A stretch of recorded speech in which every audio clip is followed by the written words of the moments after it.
I mean, I never thought in my widest imagination I would be able to, stand up in front of a crowd, and look people in the eye and speak, have something to say for more than 30 seconds, or even being able to speak for like an hour.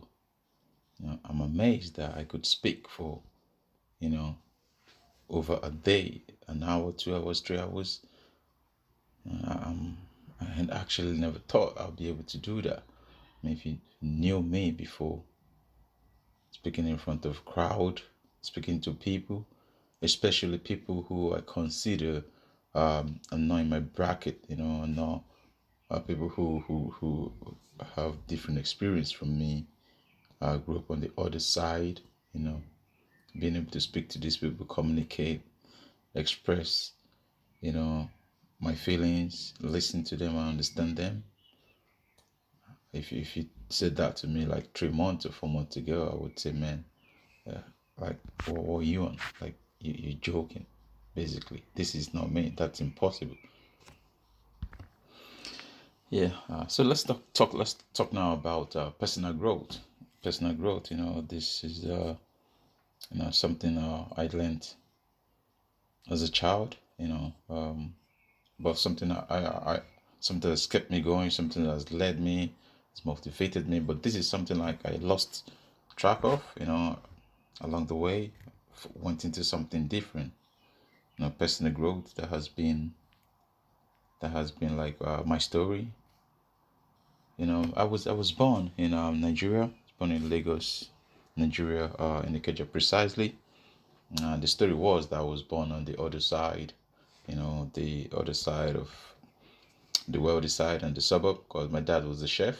And then I think in the 80s, and then in the 80s, I think my dad lost his job because, like, I think the story was his boss was returning back to Europe. He was like working for Caucasian as a chef, so his boss was relocated back to Europe. So he lost his job, and so we had to move from living in the boys' quarters in the GRA Keja, the wealthy side. We moved across the road to now moving into the ghetto. So like my earliest memory was growing up in the shanty towns in the ghetto. Yeah, my dad is gone now. My dad died 98 years old. It's about 12 years, um, 12 years ago. And my mom's still alive. She's in her 90s now. In the 90s now, still going strong. Although she's got some cataract with her eyes. I think that's the only thing she suffers from. So yeah, so I think I come from a good gene. So probably, with some healthy meals, some exercise, I'll probably be kicking around for a bit longer. Yeah. So I grew up in um, basically in the ghetto, and on the street. Um, learned how to survive for myself. I think I was at the age of 6, yeah, I was selling some oranges on the street, hawking around the street selling oranges, making a living that way. And from there, I think I started a little business where I had like a little pool table and renting out. So this was my earliest memory of how I provided for myself, like selling orange on the street, barefooted chasing cars at 6 years old. So that was how I started my LA career. And then yeah, so I remember being on the street, on the road, selling oranges, peeled oranges. So like I've got two elder sisters. They will peel the oranges, get the skins off, and then just put it like in a nylon bag, and I will take this to the traffic. Chase up cars, like sell these. This was 6 years old. So that was how I made a living to support my mom, because my dad lost his job. So my mom was a trader. So in that way, we could support my mom with some income. So my sisters, they got the skin out, they peeled the orange. So I sold the orange. So I remember doing that for 2 years, from 6 years old till I got to 8 years old. And I remember at 8 years old, I was introduced to tennis. I was introduced to tennis 8 years old by a guy called Ambrose in my area. So he comes from the tennis club and just picks up a little boy. So, do you want to go to tennis club and go become a ball boy? Become a ball boy for the rich, wealthy guy. I'm like, yeah. So the first day I remember going in to the tennis club with flip flops. So I had the flip flops on. So I remember going to country club. Yeah, I was like, wow, this place is amazing. Like so nice. Like the tennis court everywhere, rich people everywhere. Yeah, so that's how I got introduced to tennis, and I'm basically like most of my life. From that day, from the first day going to a tennis club, that was the start of my life. That's how I got introduced to other people, that live differently from me, because other than that, most of the people I've seen were just like people in my neighborhood, just like us, struggling to live for the day. Like, basically like whatever we ate that day came from what we sold. So yeah, tennis. That's like the beginning of my story. Tennis. Yeah. So going into Lagos Country Club, being introduced to tennis. That was basically the start of my awareness of personal growth, setting timetable, discipline, you know, motivation, focus. Yeah, because before that, like, yeah, my parent did okay. Like, they did the best they can. We always had food in the house because my mom worked very hard to make sure we had food in the house. So the food wasn't a problem. In fact, like, we didn't have enough, but would always come back from my mom would always come back from the market, and she would prepare some food at night and she would give to the neighbors. Yeah, well in the same shoe, but she worked extra hard. She's 6 days a week. She went to market 6 days a week. And then when she comes back, she was, yeah, she'll make some food. We'll give to the neighbors who, like, probably maybe dad wasn't around or mom wasn't, whatever, just whoever. So, but once I got introduced to tennis, that's why I learned how to become more disciplined, because I went to school. After school, immediately after school, I was in primary school then. I think it was primary 4. Yeah, I went into tennis primary 4, going into primary 5. So after tennis, immediately after school, immediately I was back home, changed straight to the tennis club. Straight to the tennis club. You play like tennis for like an hour or so, and before like the members came, so you picked up the balls for these members, and then they gave you some, like, when they're about to go home, probably like late in the night, they give you some tips. So I had to live on those tips, and that's how. But you have to be disciplined. You have to be disciplined, and you have to be very respectful, because these are like really wealthy people, and they used to having servants in the house. They have drivers, gate man, cook, and everything, and so they treated you. Some treated you really bad, but there were some nice ones there. There were nice ones there. But I learned from, as a kid, I learned how to, observe people. Learn from the best I can from different people, because being a ball boy from a very, very, a very, very, how do I say it, a very poor background. Let me just say that, very poor background. Being introduced to tennis was sort of opportunity. You didn't want to miss that, so you were really submissive. You're really timid. Like, you apologized for everything before you actually say anything, you apologize first. That was like, the way you were brought up to make an apology before you ask a question. Making a like whatever anyone says to you, you just assume you're wrong. So the word when I started hearing the word, customers are always right. They're like, oh wow, so this is what I've been doing, because those members are your customers. So whatever they say, they are always right. And then so and growing up, like these people would smack you around, do whatever they want to you, as a kid. And I mean, in those days I didn't know what child abuse was and all that. So people could smack you, hit you, take advantage of you, but you just have to be disciplined, listen. And from that, I really started listening, learning how to be respectful, learning how to present myself. And I think that kept me, because it was about more than 20 kids that was taken at that period to go become a ball boy. And I think towards the end of it, maybe just 2 or 3 of us was left. So I learned a lot through that process, and that's how my life started. Because from there, I remember when it's time, the next after that was in the summer, first summer, that was the summer. Yeah, I think that was the August break, and then after that, I returned back to school. First time I returned back to school in primary five, and having been a ball boy at the club for like 3 months in the August holiday. I remember I came back to school. I made so much money from the tips as a ball boy. I was like the first kid in school to have a backpack. So I purchased a backpack for myself, and like a nice school shoe, a nice uniform. So that was like, yeah, that was how I started from primary four. So from primary four, I was able to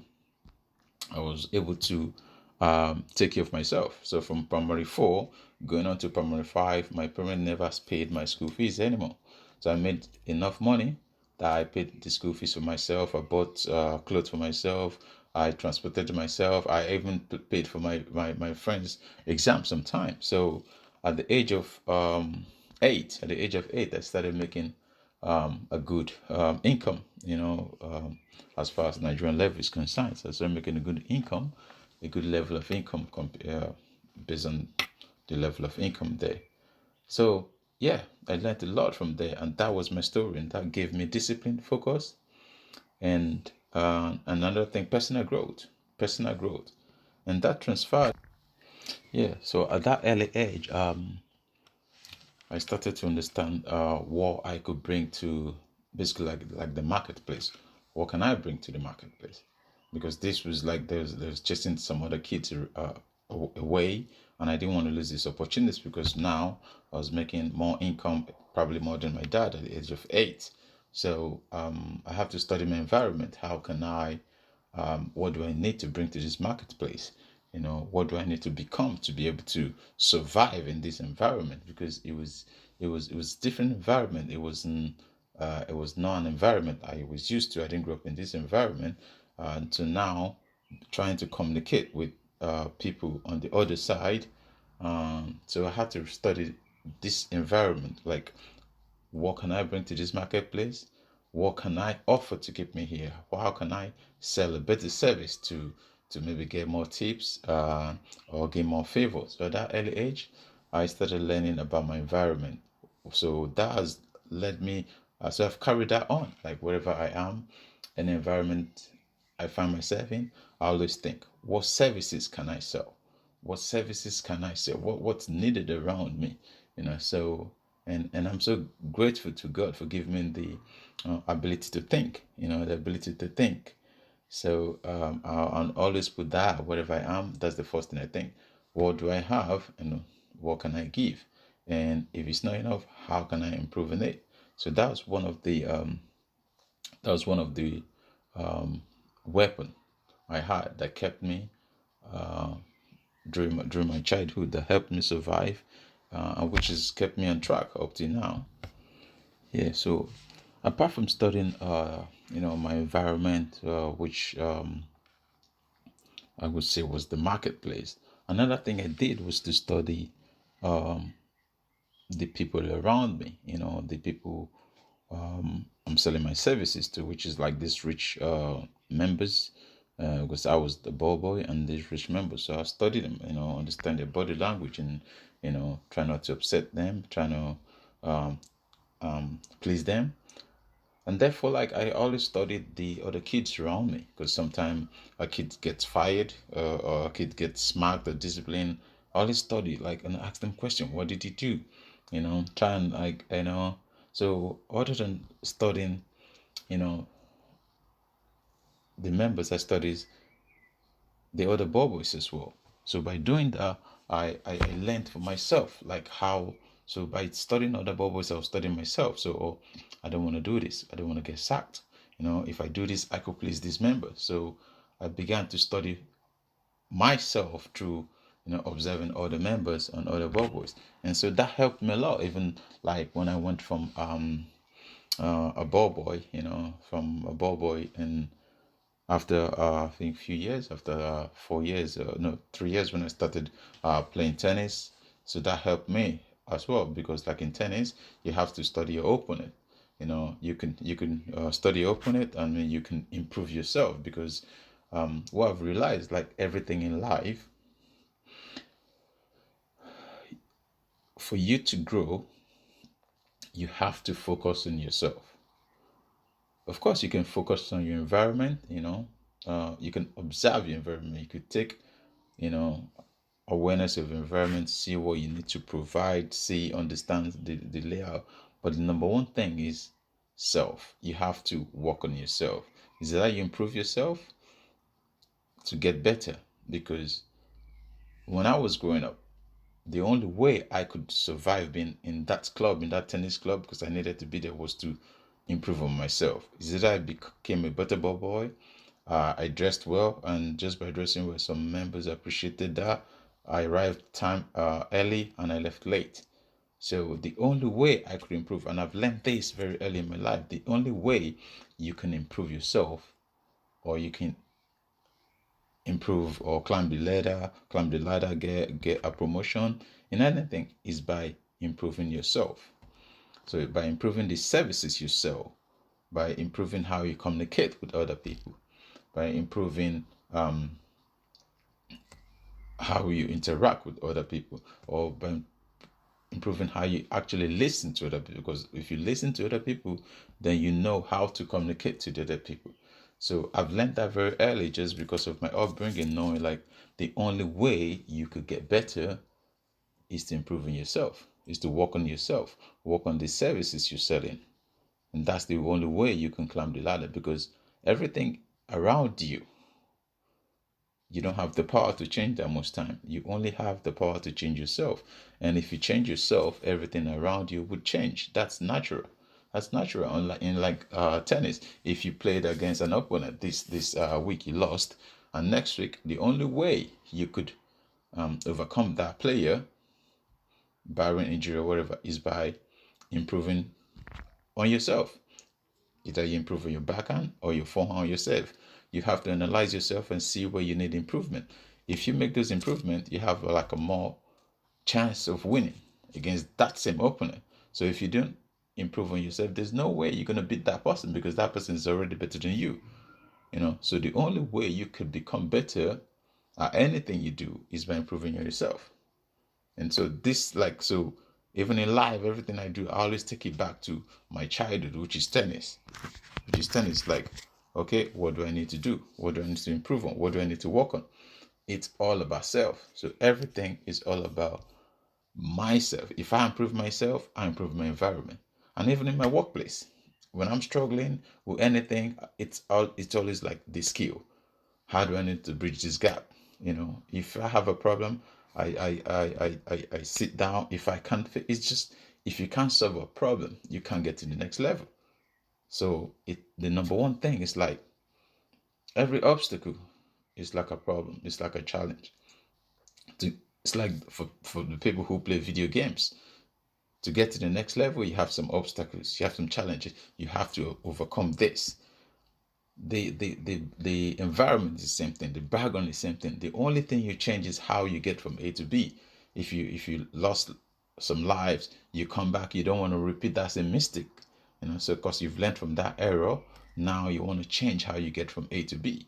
So just by looking at this little thing, analysis, how do I improve myself? How do I work on my errors? So something could be difficult to start with, but if you look into it, it could be simple. It could be really, really simple if you break it down to the most important things. It could be really, really simple. So another thing I've observed is, like, most time all you need is a chance. Just like I was given the chance, the opportunity to become a ball boy in a tennis club, where some other people who, because I was lucky enough to live very close to the tennis club, so all I needed to get in there was a chance. So I had the opportunity given to me to, okay, you can become a ball boy. So from there, I need two things. So I've started. Okay, now how do I stay? How do I remain in that position? How do I learn? How do I grow? And that's where education comes in. So if you, like, this could be applied to anything. Like, if you, because you could talk yourself into a job. Okay, you got a good job, but I mean, after a period of time, if you don't, or if you haven't got the skill, if you haven't got the education to be able to accomplish the task, you would not remain there, of course. So you can get an opportunity, join a company, but to grow, to sustain, you have to have something to offer, So looking back as well, so I had the opportunity, like, just like a lot of other kids had the opportunity to become a ball boy to start. And after that, only few of us was left. Why? Because we educated ourselves. This wasn't going to school, but we educated ourselves on how to adapt to that environment, how to sell some services in that environment, how to grow within the environment. So within 3 years, we went from being a ball boy to becoming a ball boy slash tennis player. Why? Because now we're growing. Education. We're learning how to play tennis. We learn how to become a good ball boy, and we're learning how to interact better with these members, so we could remain within the tennis club. Because if they get rid of you, that's it. So that's another thing. Chance is one thing, but retaining that chance and growing, it's another thing. So having gained an opportunity, to start, like, I'm relating this to myself, how we started, but you could relate this to your employment, like whatever you do, your business, for you to grow in anything, you need some education, and education in terms of skill, because in everything you do, the only thing that tells is your result, your performance. Like, no one judges you for time. No one judges you for amount of time you put in. That's, you're not judged by your time. You're judged by your result, by your performance. So that's the only way to grow. That's the only way to improve. That's the only way to become better, by acquiring some skill, improving your performance, improving your results. Because take for instance, no one judges you for a result. I remember playing tennis when I started playing tennis tournament. I trained 8 days, so 8 hours a day, 4 hours in the morning, 4 hours in the evening. So every single day, 6 days a week, I trained for 8 hours. And most time competition, like when I go for competition, the maximum hours I spend on court is like maybe 4 hours, sometimes 2 hours, sometimes 3 hours. But if I didn't spend 8 hours a day to train, I will never be good enough to win some of the tournaments I won as a junior. So my result, no one questions, no one is bothered about. Some people I know, there's some other kids, they don't train as much, and they come to tournaments, they perform. So it's different from everyone. But for me specifically, I just understood that for me to grow, I need to put in the time. And because I'm not judged for my time, I'm judged by my result. I need to work 8 hours a day to be able to produce a good result in every tournament I go to. So that was my way of growing. And you could see that in professionals, like maybe Olympic athletes, they train for 4 years just for like a 10-second split, for sprinters, So, you're not judged for your time, for the time you put in. You judge for your result. Usain Bolt wouldn't just turn up at Olympic and like, yeah, he's gonna do 9.7 seconds or 9.6 seconds. He has to train, every day for 4 years. So a lot of people put in more hours for like a smaller result. Just like your exam, if you're studying for exam or 2 or 3 hours exam, you probably spend like a month or 2 months studying. But no one judges you for that. All they want to know, did you pass your exam? Why? Because you've been judging your exam. And if you could study one day and pass your exam, then that's fine. So no one judges you for your time, just your result. So it's up to you then to say, okay, I need to perform well. I need to improve my result. I need to climb up this ladder. What do I need to do? And that's where discipline, dedication, and focus comes in. Discipline, dedication, and focus. That's the next step.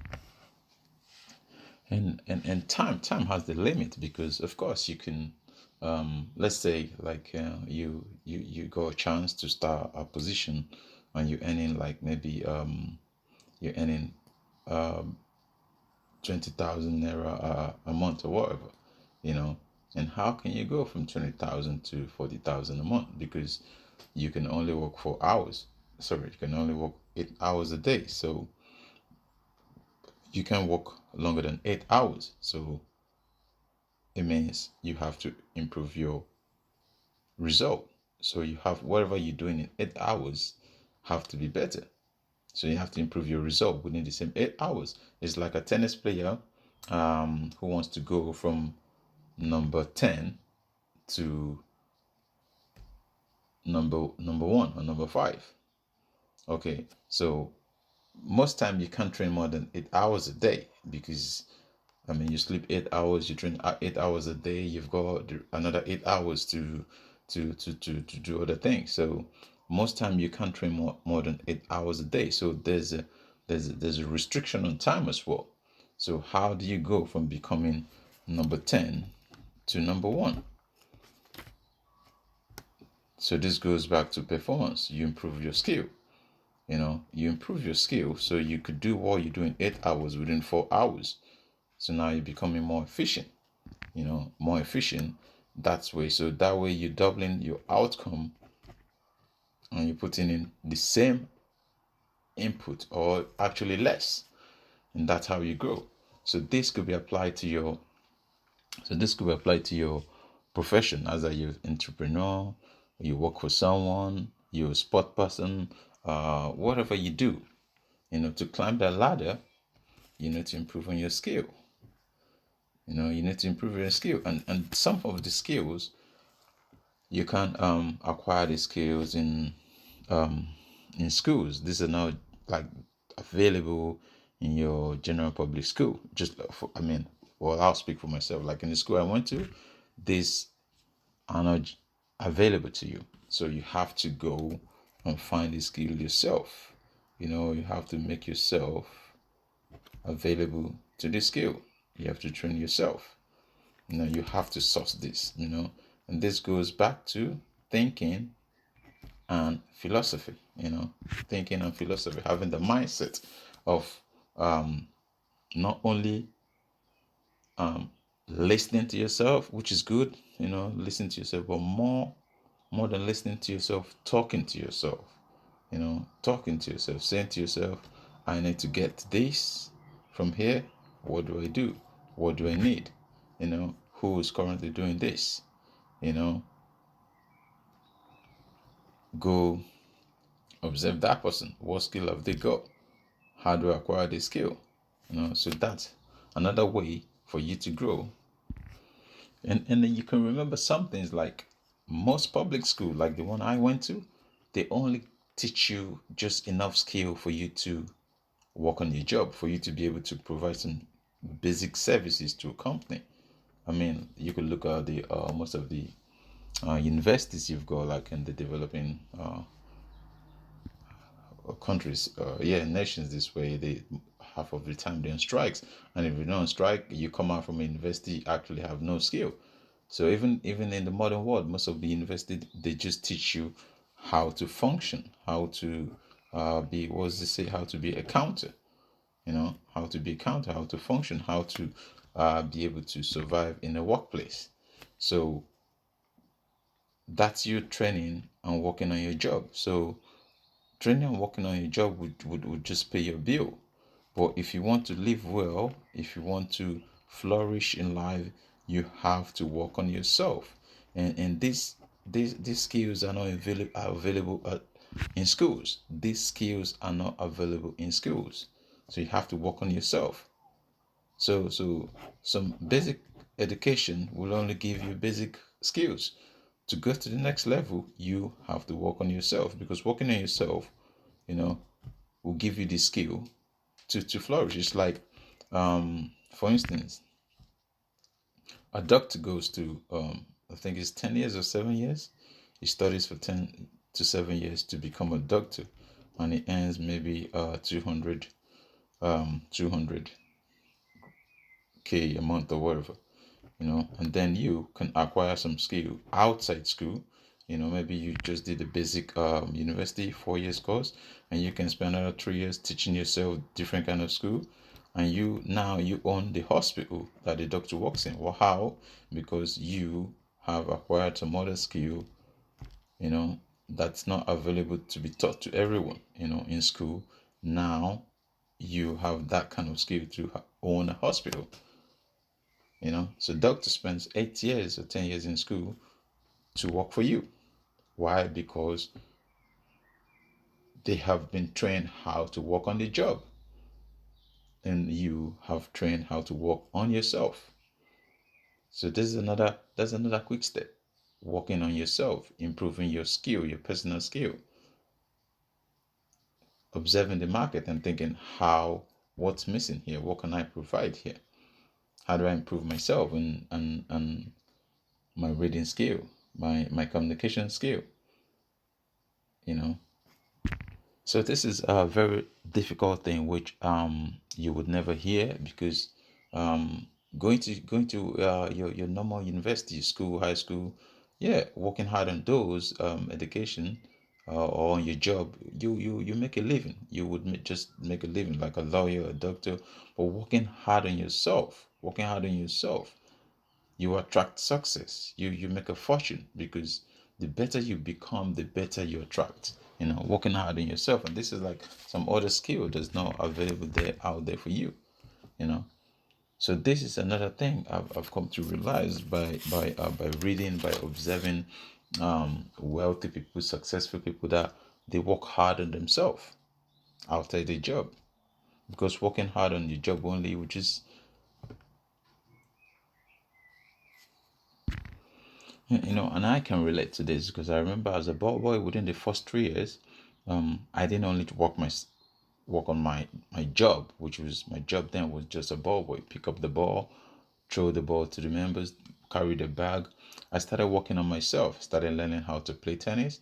On my free time, I took a tennis ball, went to the wall, just hit the ball.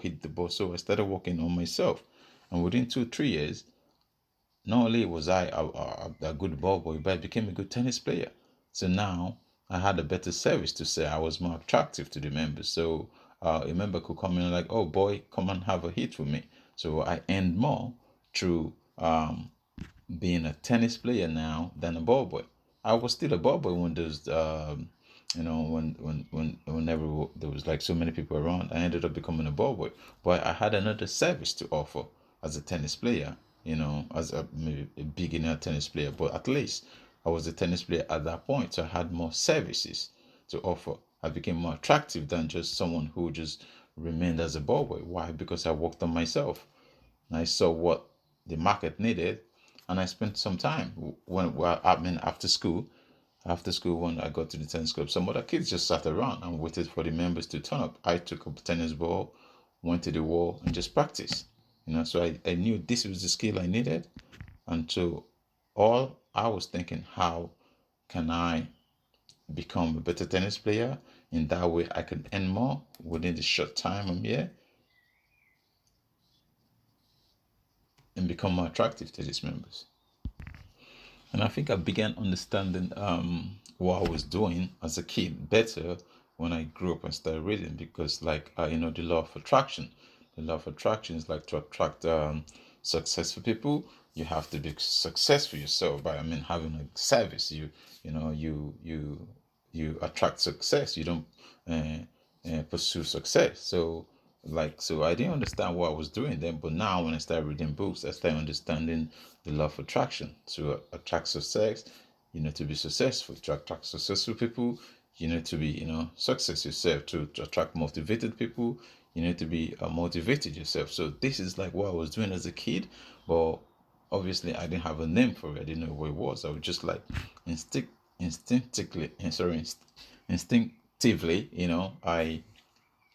I knew I was doing this. I didn't know what I was doing, but when I grew up and started reading book, then this started making a lot of sense to me. And I think like the error a lot of people do just now, it's they want to get so quickly. Like not everyone just wants to walk into some place and just get immediately. Like I think like now I understand everything I did as a kid. Like is like when you get into a place, like when I was introduced to the tennis club, like my success was based on what I became. So I became a good ball boy, and then I became a good tennis player, and then I got to the level that I had to travel and represent my country. Why? So everything went down to what I became. I became attractive to the market. So it's more about what you become, and that takes time. That doesn't happen over a day. But what I see around, especially when I travel around Africa, most of the kids just want to walk in and get. So they're more interested in what you get. So I've been to so many places now. Likewise, I speak to business owners, and sometimes there's lack of there's a lack of employment. A lot of people looking for employment, but then there's like so many people who want the right person, but they can't find the right person because everyone around them are chasing for what they want. No one wants to grow with you. No one wants to become something. Like they're so interested in what they get. That's their goal. Like, what do I get? No one thinks about what do I become? Because when you become something, you become more attractive, then you can attract more. If your current employment doesn't want you, you can sell your service to another person. It's just like where my current position, I have become so much that I can take my services to anyway, because what I've become is better than what I'm getting. Probably what I'm getting I could get from somewhere else, but what I've become from where I am, that's to me that's what success is. What can you take from here? Like no, I'm just like, you don't start like, what can I get? What can I get? You just like, that's short sighted. That's short sighted. I think it was the Les Brown. Les Brown said that was mind sight versus eyesight, or insight versus eyesight. Many people just see, what can I get? That's the goal. What can I get from this place? And no one thinks, what do I become? What can I see in the future? What's how would I end up? Where is this going? What's the journey? A lot of people don't want to do that again, and that's what I see when I go around speaking to people, learning from people, talking to people, observing people. I see very few people who really wants to become. They just want to get there. They just want to take. They don't want the process. They don't want the process. The process is too. Yeah. So what you become really attract. And I think, just like from my understanding, like as a kid, 8 years old, I had that mindset or insight, like what do I become? Because I had I had a vision. I had my intention was, I want to become a good tennis player.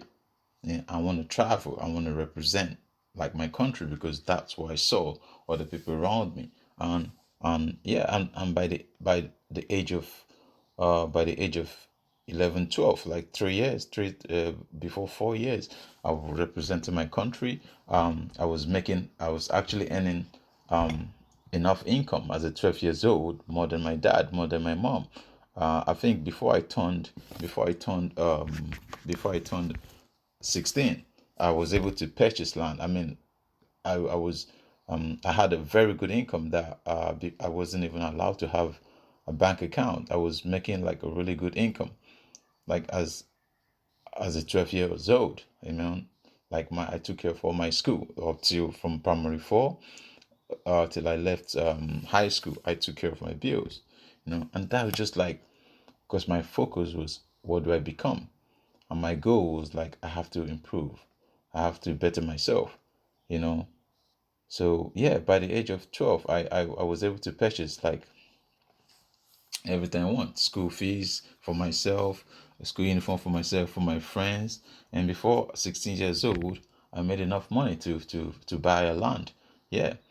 Yeah, I was as a kid. I became really, went from selling orange with no with flip flops on, to being able to purchase land within 4 years. And that was what just focused on my intention, my end goal. Like, how do I get from where I am to where I wanted to be? And that was a sort of mindset that I had. So another thing I understand early as a kid was planning for the season. Planning for the season, and that goes back to thinking. Personal development, personal growth is about planning for the season, because I mean you have rainy season and wet season, dry season. So for instance, most of the construction, building of bridges and everything is done in the dry season. So you have to plan. You have to plan. You have to think. You have to see where you envision to be. You have to have an intention. You have to start with a goal, in mind, where you plan to arrive. You have to plan. For instance, it's like you have a soldier ant. Soldier ants in your house. Maybe you have a spill of sugar. You see soldier ants. They always in hurry. Always trying to. They hardly you would see a soldier ant coming, get the food there and eat it there. They're always just getting it back and taking it to the next or to the den or something. They always in a hurry. They go. They get the food. They go store it. They get the food. They always planning for. They're always planning for the wet season. So you have to be like a soldier ant. You have to have the mindset of a rainy season. How do I stock up for rainy season? How do I plan for tomorrow? So you have to have that mindset. There has to be something that drives you. There has to be something that drives you, something that keeps you awake, something that you think about, and something that you wake up and you can write it down, and you could discuss with a friend. Because most time things around you are never going to change. Things around you would always remain the same. Your environment would always remain the same. The only thing that could change is you. When you change, you can't change your environment. Just like I grew up in my neighborhood, a very poor area of Ikeja. Like, there's been people who are like still there up to today doing the same thing. You know, the only thing I could change was me. So I took myself out of the environment, and I was opportune to see how other people lived. And I said to myself, I wanted that. I wanted to grow. I wanted to learn from this guy. I wanted to be like that guy. I wanted to become number one junior player. I wanted to travel. And that's all personal development. And that all goes back to me. That was my goal. That was my drive. Like, I could not change my environment. My environment was the same. I still lived in the shanty house, in the zinc house, and for a while, I went without no shoes for a while. But when I went in the tennis club, I had the intention, like, I want to change. And before you know it, I started going about with a tennis shoe, a racket, a tennis club. So, and I started representing my country. The only thing that changed was me. I lived in that same neighborhood till I traveled out of Nigeria to Europe. I lived in that same house. So my environment remained constant, but I was changing. I was growing. So you can't wait for your environment to change. Your environment would hardly change. So you have to change. You have to wake up with a dream. You have to have a passion. You have to have something that keeps you awake, something that drives you, something that it's unnegotiable with you. It's like you have to do it. You have no other option. You have no plan B. I think what's the word? Burning the boat. Burning the boat. It's like, I must do this. And so that was me. That was my dedication. That was my focus. That was like, I have no other option. I have to get out of this environment someday. But how do I get out of this environment? So I have to plan. I started planning. I started developing myself. After school, immediately I went home, had some food, straight to the tennis club. I took a ball onto the tennis wall. I hit like ball, forehand, backhand. For a period of time, I was known for like having the best backhand in junior tennis because I hit backhand every single day against the wall. If there's no one to practice, I go practice against the wall. If there's some kids who wants to practice, I practice with them. 1 hour they're tired, they're going to they're sitting down, I'm back against the wall, I'm hitting the tennis ball, because for me that was my way of getting out. I didn't go to the tennis club to become a ball boy. Some people did that. They came for what they could get. And that's what I'm telling you, that's the difference between what you get and what you become. So I went to the tennis club wanting to become something. So my intention was to become something. Like, what do I become? And some other kids that came with me, the intention was, what do I get? At the end of the night, when we got some tips, we left the club. They bought some meat, suya on the street side, bread, akara, whatever to eat. I saved the money because I know tomorrow I have to maybe buy a tennis shoe, buy a tennis ball, restring my racket, because that was my intention. My intention was like, what do I become? So in the long run, it started paying. But when I started, I was putting in the time, hitting against the wall, waking up, going for a run before I went to school, coming out after school, going for another run. My whole goal was like, what do I become? That was my intention. I had the insight, like, this is where I would be to live this environment. But when we went back home, me and those kids who sat in the same place, we played, we did everything in that same environment. Nothing changed. Our environment never changed. But within us, I was growing because I had the intention to grow. Because my focus was, what do I become? What do I become? And as I was becoming something, I was growing. I probably was doing the same hours, but I was earning more. So now, not only was I earning, I wasn't picking balls anymore. So for each hour I played, I got maybe 1,000 naira, and the other kid who picked up the ball, he got 200. So I was earning more per hour. Why? Because I was becoming more, because I focused on the long term. And why? Maybe he made some money when I was hitting against the wall. He made some money, but he was there, or they were there just for what they could get. So if you went into a place and your whole focus was like, what do I get? I just want to remind you, like, you probably should just make up your mind that, okay, you're getting all you could get and you're going to remain there for your rest of your life. But if you went into some places like, what do I become? Then you're willing to grow. Then you're willing to invest in yourself. Then you're willing to work on yourself. Why? Because when you ask yourself that question, what do I become? Now you're looking inwards. You're looking into yourself. You're saying, what services can I sell? And the services I'm selling, is it good enough? Do I need to improve on it? Do I need to change it? How do I need to change? What do I need to change?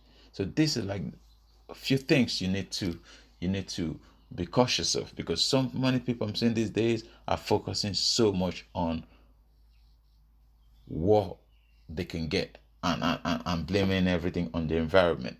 It's the same environment that a lot of people come from, and they become something. And you remember, it's just like a butterfly and a caterpillar. A caterpillar has to transform to a butterfly, but it's the same environment they stay. But you can't complain forever like, oh, you've changed. It's a butterfly. Why? I'm still the caterpillar. You are in that same environment. It's like natural for you to change. But if you refuse to change, you refuse to remain the caterpillar, then you can't blame the butterfly, because it's natural. It's natural. That's like instinctively for a caterpillar to become a butterfly. And there's like few things I've learned over the years from very successful people who I've spoken to, who I've learned from, and from even from myself and what I've become, you know. And these are the few things I discuss with people, people who I support through my charity, you know. I always say you have to have few things. Number one is idea. You have to have an idea. Idea is worth more than money. Idea is worth more than money. I think I can't remember. There's a gentleman who says, better an empty pocket than an empty mind. So idea is better than money. You could lose money, but with idea you can always recover that money. So have that idea. Always have something. Have a passion for something. I'm not talking about having fun. I'm thinking something that having a passion that you could sell for, having a service, so something that you could sell for money, something you could exchange for money. Is it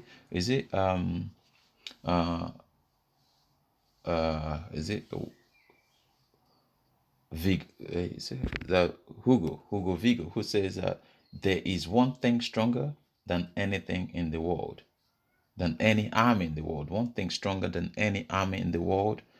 That is an idea which time has come. An idea which time has come. So you might have an idea when the time for your idea has come. It is stronger than anything. It is stronger than anything. So I always think, have an idea. And how can you have an idea? By thinking.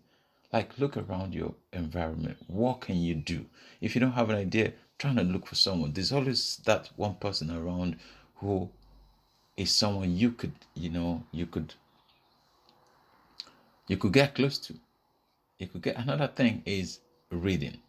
Reading and writing, because I mean, sometimes like you've been through primary school, secondary school, maybe some of you universities, but most time this is like your parents has pushed you that far, like it was like intentional. You have to learn, and after that I think most people stop learning, most people stop growing.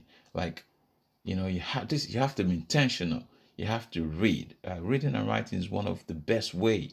It's one of the best way to develop yourself, to develop your communication, become that there's always a barrier. There's a barrier between, like myself. It was very easy for me to have a conversation with whoever grew up in the same neighborhood like me, but it was difficult for me to now break that barrier, communicate to someone who's like a CFO. See, I do that these days, but it took me a really long time. And even today, I'm still working on that. I'm still struggling on that because it's not natural. But now, by through reading some books, I can understand that regardless of who this person is, whatever they do, they could become the CEO of the biggest bank, a business owner, entrepreneur, a different race. We as a human will have like, there's a common struggle every human has. There's a common struggle we have. We always have something in common. Somehow, we as an adult we have experienced, you know, some kind of emotions, or we have something in common as a sport, as a sport team, there's something. You always have something in common you could have a conversation with. If you can have a conversation, with another person, you can increase your level of conversation. trying to understand this person by describing yourself to this person, and become easy to understand. If you can work on these things, and I think like that's what I'm trying to work on myself, because it took me ages, and because this was not natural to me. And we always say this, I don't have much in common with that person. What can I say to that person? And most time, trust me, while you thinking about that, the other person probably thinking about the other thing. So sometimes if you take it up upon yourself and trying to learn about this person, observe. Sometimes, yeah, I think it was Jim Rohn says the best way to develop more effective communication skill, as you become better at describing life to yourself, you will find that you become better at describing yourself to life.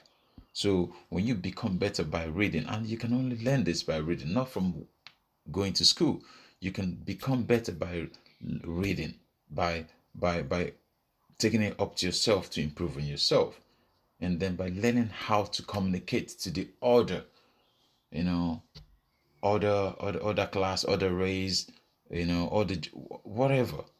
You can only do this if you've taken the step, if you have the discipline, if you have the focus. Learn on trying to maybe work on your attitude, because attitude will always get you and keep you somewhere. Your attitude will always get you and keep you somewhere. You know, was it William James? William James who wisely observed that the most immutable barrier in nature is between one man's thoughts and another. And he carried on. He says, as much as we live together, work together, cry together, pray together, grow together, discover together, explore together, and even pray together, man, man is truly an island unto himself, cut off from other human islands by the deep channel of non-communication. So just like no one can read your mind, the same way you can read another person's mind, no one can read your mind. But if you develop this communication skill, and one thing, you kill the fear in yourself. If you kill the fear in yourself, then you can approach anyone. Just like, take for instance, like in tennis, if you go up against a seeded player, most likely everyone is written you off, regardless of your fears. Like, that match is going to take place, and you've made up your mind, like, well, you've taken away the fears. You're like, oh, maybe I might likely lose, so I would give it my all. You go there, you have no tension, so you give it your all regardless of the outcome. So most time in life, I treat myself, like my life, like I'm going up against a seeded player, and I've killed my fear. It's like this says, fear, um courage. I've killed my fear by using courage. And they said courage is like fear is that said is prayer. So like, I've said my prayer, like you're going to war, you're going to war, you've said your prayers, and now you go. So courage is doing something regardless the amount of fear you have. So most time, if you have this, is I always treat life like a tennis game. Like, okay, I've said my prayers, okay, I'm probably scared about this thing, but I'm gonna do it otherwise.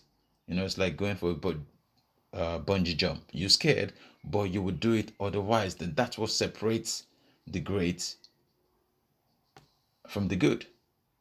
Having that fear, the great, everyone has fear as well, but it's like overcoming that fear and doing what you have to do regardless.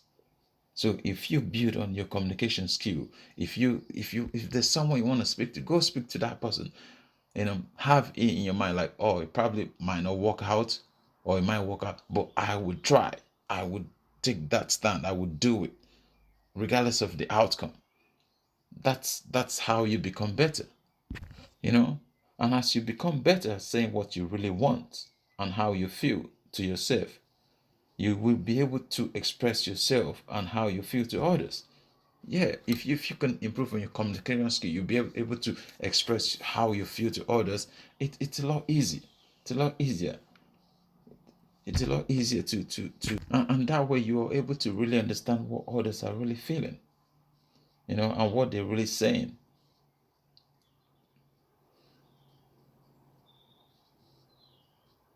It is really easy, I tell you, to communicate within your environment. Like when I was growing up in the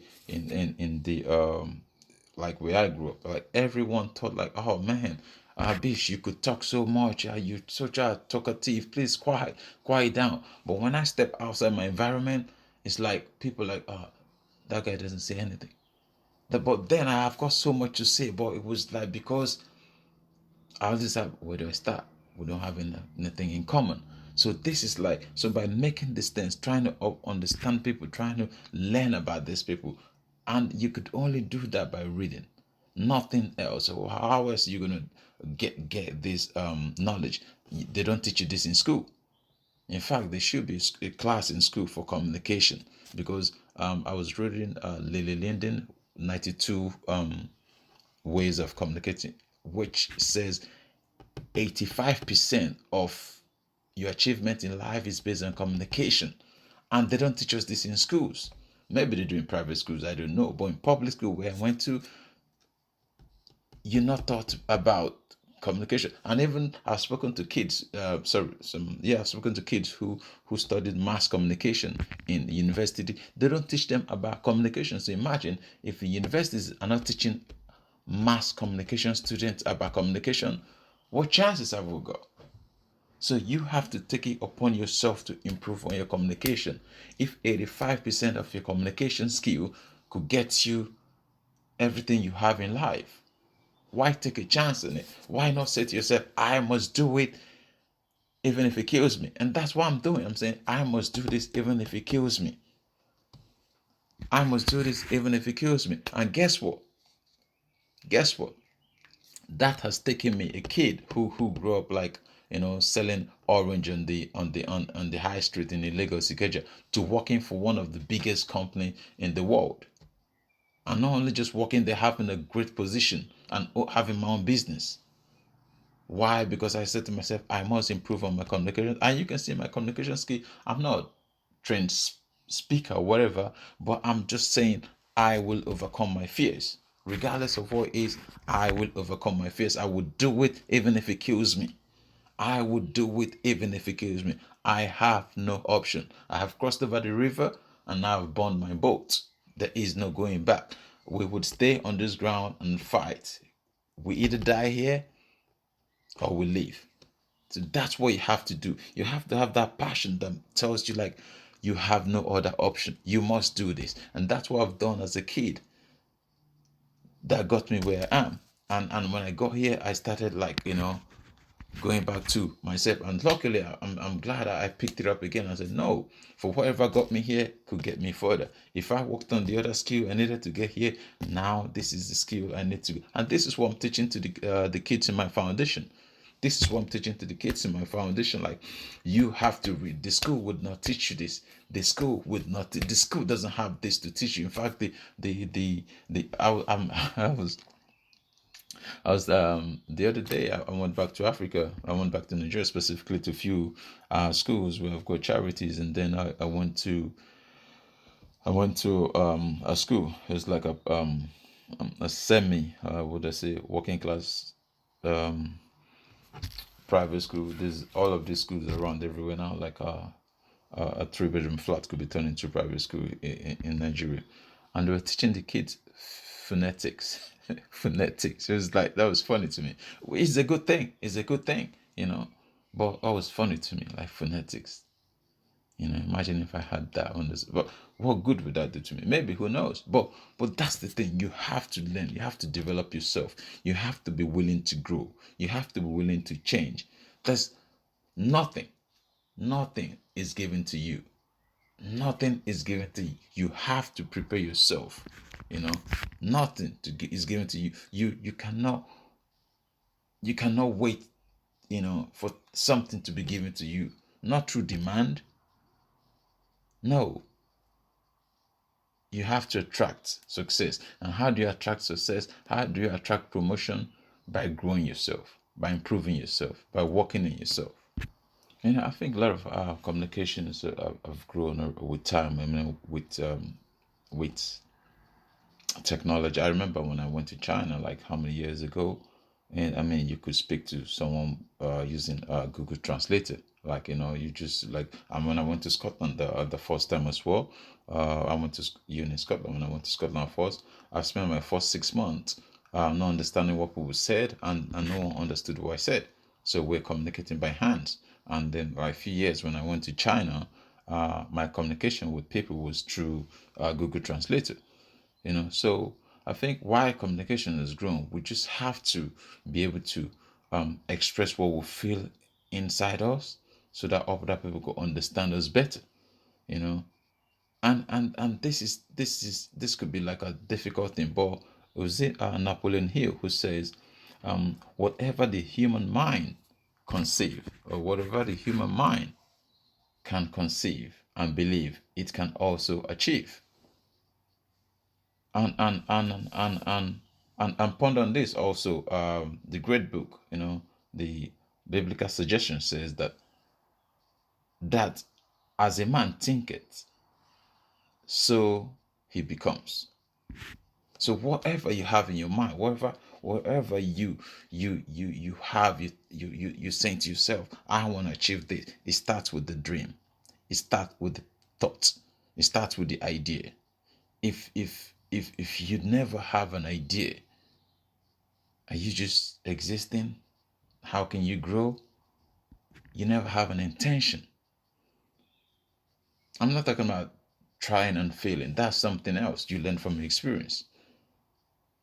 They said better is those that learn from experience, you know.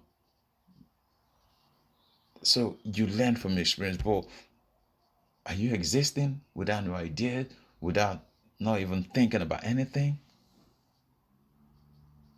So are you just here for what you can get, what you can take,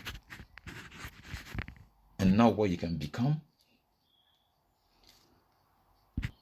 So this is another quote from Jim Rohn. I'll read it to you. It says, "So I say this to you without the shadow of all doubt, that whatever you create on the pages of your mind, you can, with enough belief, commitment, discipline, hard work, and desire, you can create in your life." So how does that start? Wherever you create in the pages of your mind. That's that. Whatever ideas you have, whatever passion you have, whatever is keeping you awake, and you can envisage the destination. It's like a golfer. Before they take a swing, you see they do that shadow swing. That shadow swing is not just swinging the club. They imagining the first shot, the second shot onto the hole. So whatever, so they planned out. They've already seen the destination before they hit the first ball. So that's what he's saying to you. That's my understanding to that. Whatever you can create on the pages of your mind, whatever you can create the pages of your mind, he has no doubt. I believe it was Jim Rohn who says, I'm not 100% sure, but I believe it was him. Whatever you can see, you can create, you can replicate. It's like an architecture, or an architect. Before an architect starts, the plan of a house, first they have a plan. They draw out what they intend to build before it's passed over to the engineer. They've already seen the house, before they start the drawing. So whatever they're creating in their mind, they could put it down on the paper, and then the engineer brings it to life. So whatever dream you have in you, whatever idea you have in you, you could put it, you're sleeping on this every day in your mind, you could put it to paper and it will come to life. As far as you're ready to communicate yourself, discipline yourself, hard work, you can bring it to life. You can bring it to life.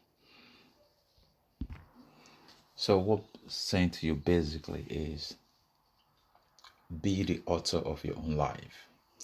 Be the author of your own life. Create the dream you want in your life. Have a dream. Have a think. have an imagination. You can relate to anyone you want, building your communication, read some books. And through human emotions, through human challenges, we can relate to anyone, regardless of how we dress, how we talk, how we look. We can relate to anyone. If you take the time to observe, you would have a common ground. You have a common bridge. You know, you have a common bridge. So the end of it is you have to be, the architect of your own life. You have to be the architect of your own life. I say pick a dream. Pick a dream, write it right on the pages of your mind. And then when you're very comfortable, you could transfer them to paper. Put them to paper or voice note or something. Put a timeline on them. Pick a direction, and start building your dream. Start building your goal. Focus on, pick a direction and go. Follow that direction. Don't just let life pass you by, the day pass you by. Don't just exist. Don't just survive.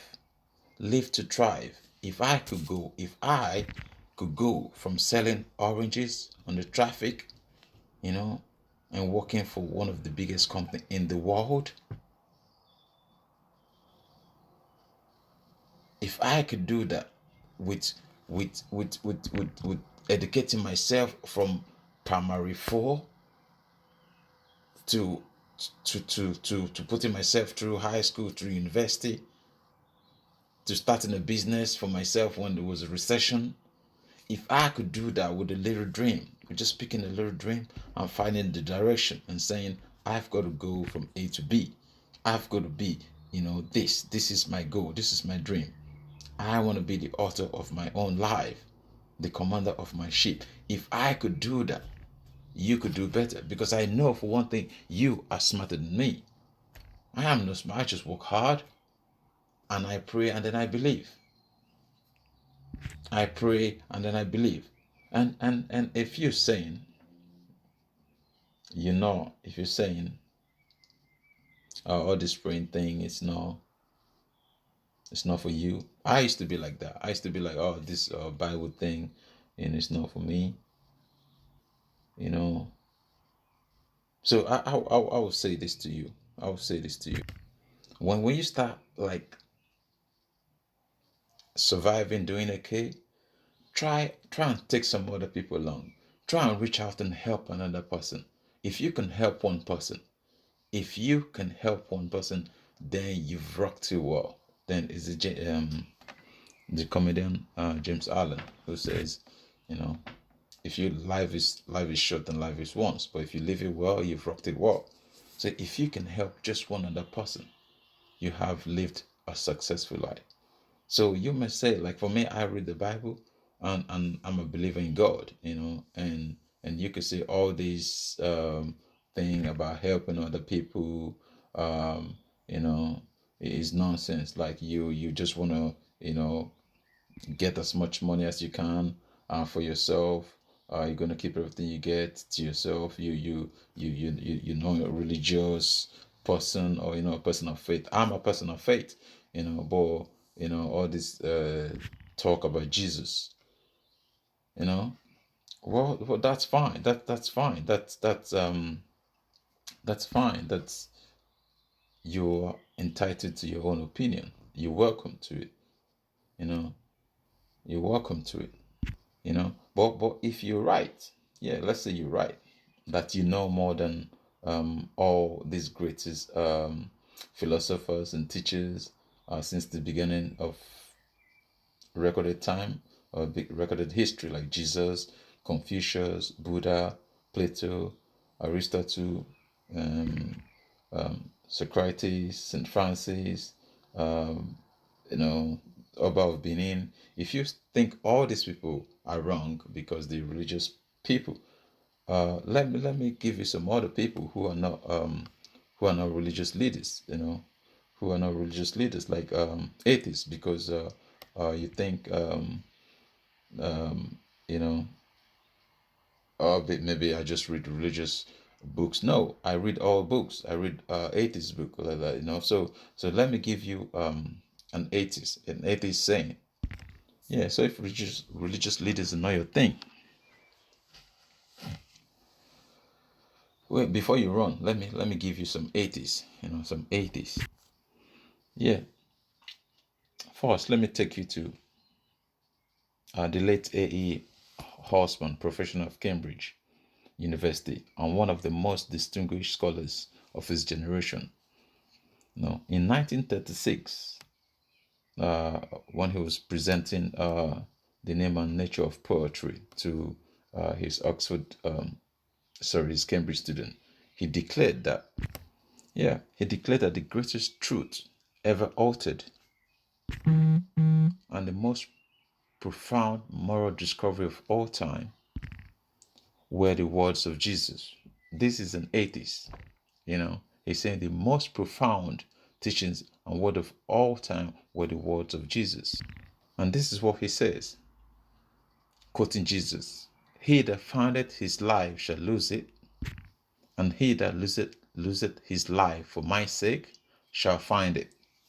And that's an atheist quoting the word of Jesus. But if you're not satisfied with that, let me give you another one. I know you've heard preachers like religious men say that all the time. But Horseman was an atheist, a pessimist, a man who's committed or contemplated suicide on multiple occasions. So this is an atheist quoting the word of Jesus by giving. That's what I'm saying. If you're in a position you could help, if you could lift one person, one single person, regardless of race, color, if you could give one person an opportunity, to become something, now you have really lived, or now you have started to live. Yeah. So if an atheist was thinking that for someone, a person who only thinks about himself, a selfish person, wouldn't get much out of life, that a man who thinks about just himself would be miserable. But for the person who forgets himself, but for him who offers himself in service to other, would find the joy of living, the joy of giving. Don't you see how you feel when you give to someone that could never give back to you? When you do something for someone that could never repay you? And I'm not talking about when you give to churches or whatever. No. If you give to church, that's fine. But let the church take you to where they spend your money.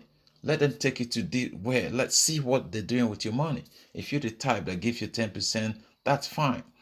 But you should be smart enough to ask, where is my money going to? Let me see what you're doing with it. Whatever you give to, if you give to charity, you should see what's happening with your money, what they're doing with your money. You have the right to question. Jesus allows you to question. So you should question what's been done with your money. So giving is just. Don't give because you're expecting to receive. No, give because you're helping someone that could never help themselves. You can't give because God is going to reward you. God has enough. Your reward comes from heaven by helping another person that God has put on this planet that can help themselves. That is your reward. By making other people feel happy, other people feel good. That is your reward. Well, if you're not impressed with what Horseman says, let's turn to another 80s, an American of the 20th century, Theodore Dreiser. Theodore Dreiser. Dreiser was known for ridiculing our religious as fairy tale, and he was known for, he regarded religious as a tale told by idiots, full of sounds and theories and theory. Yet this man, this atheist that never believes in religious, believed in one principle that Jesus taught: services to others. An atheist, services to others. So not thinking about yourself, but thinking about what you could do for your fellow human, for your. This is what Dresser said. in services to others. If he, man, is expected to extract and enjoy out of his span, he must think and plan to make things better, not only for himself, but for others. Since joy for himself depends on his joy on others and theirs. And yeah, so if we're going to be helpful to others, if we're going to make things better for others, let's do it now. Let's be quick about it. Time is short.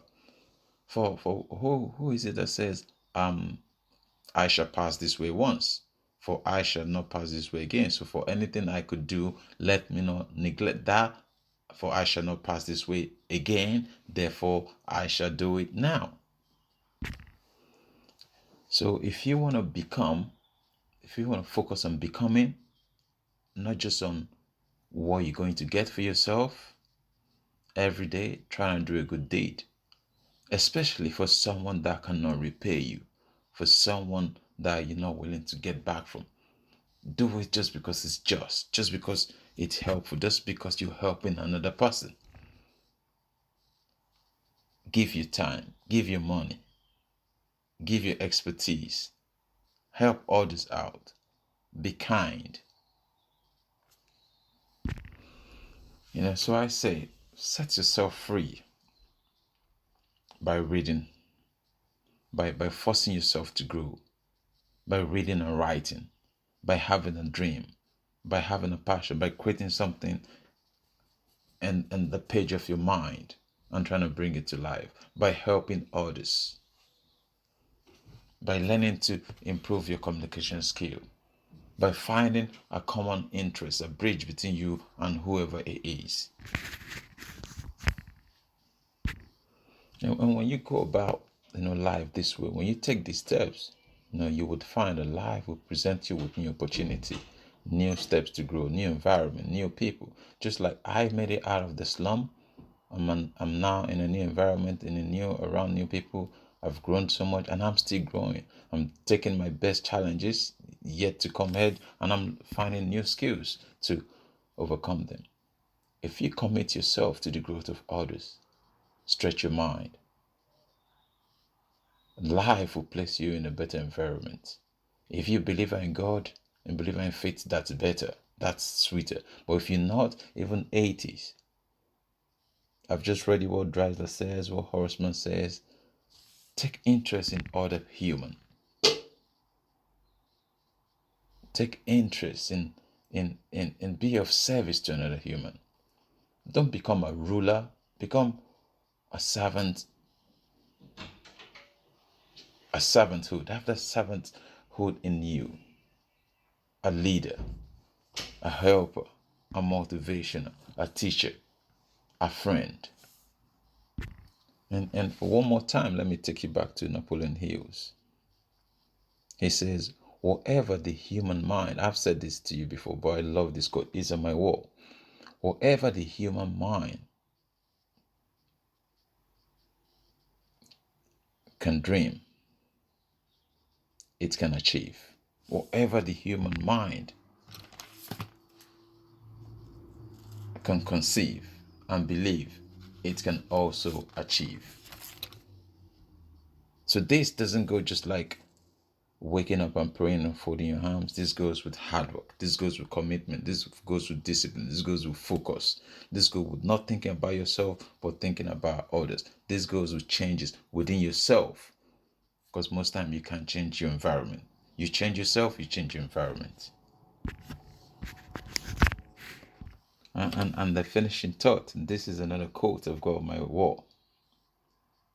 It's a biblical quote. Again, I've said this to you before. It says that as a man thinketh, so he becomes. This is from the Bible. And I wasn't one who read the Bible every day, but through reading books, I've gotten back to reading the Bible. That as a man thinketh, so he becomes. And that just tells you one thing. For what about a man who doesn't think? Because I know there are people out there, I grown up in this environment, there are people out there who does not think, or they just think about themselves. So if you think about yourself only,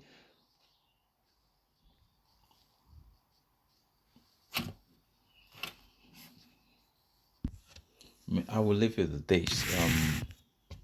Ariel and Wheel and Ariel, 100 pages of masterpiece.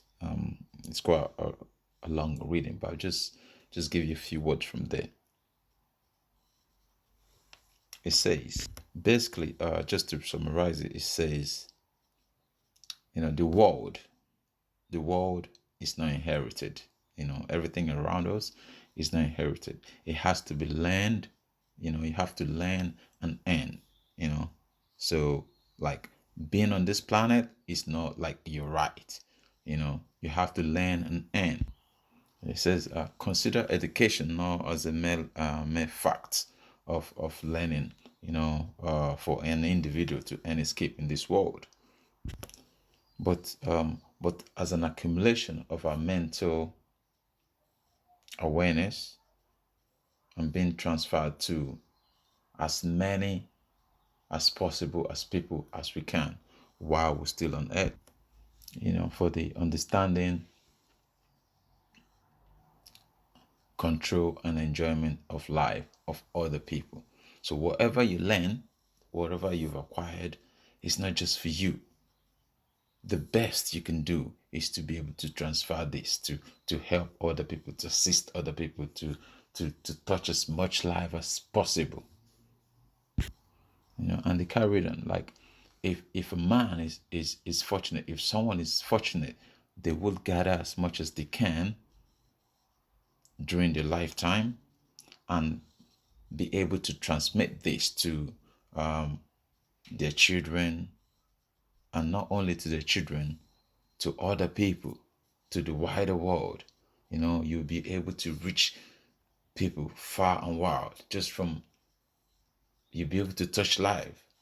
So after you've gone, because after you've gone, whatever you've done for your family, whatever you've done for individual dies with you and your family. But whatever you've done for other people lives on, just like Oprah, just like Mandela, just like Bill Gates. Whatever they've done for their family, immediate family, dies with them once they die. But whatever they've stepped out, other people they've touched, other lives they've touched, that lives on. It says, like what's the legacy you're going to leave?